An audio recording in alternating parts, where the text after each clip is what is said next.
Hindi ko alam kung paano ko sisimulan itong video na to kasi hindi ko may paliwanag yung nararamdaman ko dahil sa nangyari nung nakaraang karera. Okay naman yung mga ibong ko ng first lap namin sa BBC.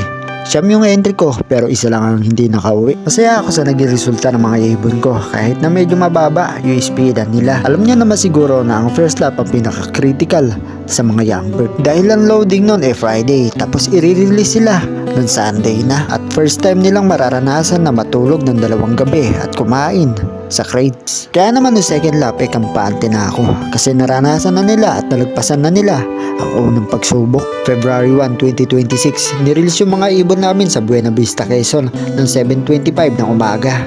At eto nga, yung second lap derby namin sa BBC Nueva Ecija at kung saan ang liliparin nila 278 kilometers air distance. Kung sa tingin nyo malapit pa lang yan. Pero ito na yata yung pinakamahirap na dinanas na karera ng mga alaga namin. Dahil sa hindi kalayuan sa kasamaang palad, ang sasalubungin pala ng mga ibon namin may malakas na ulan. Wala naman may kagustuhan sa pangyayaring ito dahil maganda naman yung panahon doon sa release point. Hindi rin naman natin hawak yung panahon kung kailan aaraw at uulan. Ang hindi ko lang maintindihan kung bakit sa araw ng karera palagi na lang umuulan. Pero kapag wala namang karera napakapayapa at napakatahimik ng kapaligiran. Ano yun? Coincident? At lumipas yung oras at minuto na nag-aabang kami. Ni isang anino ng kalapati ko wala pa rin. Malapit na nga yung cut-off dyan at hindi na namin alam ang gagawin namin kung saan kami pupwesto at mag-aabang. Dahil baka mamaya nasa bukid lang nanginginain. Pero wala talaga. At sa mga oras na yan kukunti pa lang yung mga nakapagpawi at mga nakapagpaklak. Buti na lang kahit papano meron ako nakasamang magabang si Ka Daniel. Kahit papano naibsan yung kalungkutan ko. Dahil ilang minuto na lang cut off na. Pero sa hindi kalayuan minatanong kaming isang ibon na paparating. At ito na ang nangyari. Yes, may isa tayo. Ay, si ano? Bar, malaki. Blue bar ba? Oo, diba? Si Bronny James kaya. May isa tayo, di tayo na zero. Pa. Dito tayo sa bubong Hindi, mo. Bababa rin yan, pagod na yan. Oo. Puta, Ako, bababa pa yata sa... ilog. Tara na, baba na tayo, boy. Hey, kibon. Ay, bumapa Ayun na ba? Ayun na, okay, baba. Ito na. Ayun na. Uy, yes! YB! YB! Ibangon na kami guys. Boy, pakuha nga. Isa ton.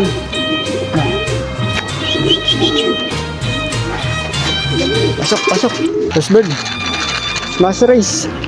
Yun na boy, pumasok ka na. First bird. Uy. Ano boy? Pasok. Katawan ni 6'9". Clock muna kami guys. Hindi kami na zero. May isa pa kami. Live, YB. Live sa ground pooling. Hindi nalala. Kung saan lang kami nakarating kaabang. Sa 8, isa pa lang. Hindi na masama, hindi na masama. Meron tayo sa ayos. Oh, tibay mo talaga, whitetail. Kinakapos lang. So second bird, si whitetail guys. Super hard race. So smash. Smash sa diyanaanan ng ibon. Tatap na to guys. Pero galing. Second bird natin si si whitetail. Galing. Tibay mo boy. Uwi lang na uwi. Lagay muna natin siya sa kanyang asawa. Kinapos lang ng konti. Sayang. Mas lang. Please umuwi. Bakit ngayon ka lang? Kanina naman.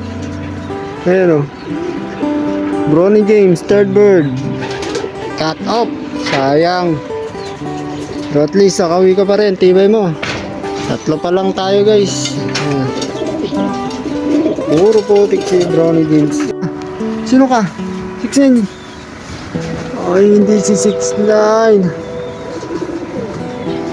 Cut off. Buena Vista, fourth bird. Yung katap na itong kulokoy na ito ah. Good job pa rin.